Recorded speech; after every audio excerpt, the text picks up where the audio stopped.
Does the language we speak shape the way we think? These are the Kuuk-Thaayorre people. They live in Pomporao at the very west edge of Cape York. In Kuuk-Thaayorre, they don't use words like left and right. And instead, everything is in cardinal directions, north, south, east, and west. And when I say everything, I really mean everything. You would say something like, oh, there's an ant on your southwest leg. Or move your cup to the north-northeast a little bit. In fact, the way that you say hello in Kuuk-Thaayorre is, which way are you going? And the answer should be, north-northeast in the far distance, how about you? People who speak languages like this stay oriented really, really well. They stay oriented better than we used to think humans could. We used to think that humans were worse than other creatures because some biological excuse, oh, we don't have magnets in our beaks or in our scales. No, if your language and your culture trains you to do it, actually, you can do it. Lots of languages have grammatical gender. So every noun gets assigned a gender, often masculine or feminine, and these genders differ across languages. Could this have any consequence for how people think? Actually, it turns out that's the case.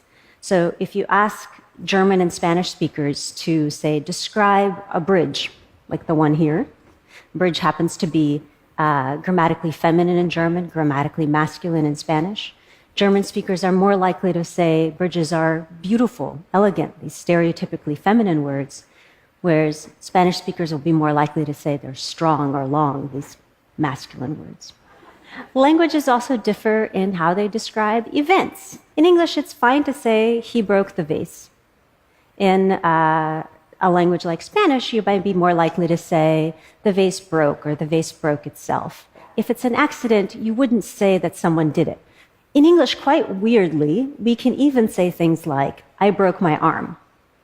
Now, in lots of languages, you couldn't use that construction unless you are a lunatic and you went out looking to break your arm and you succeeded. People who speak different languages will pay attention to different things depending on what their language usually requires them to do.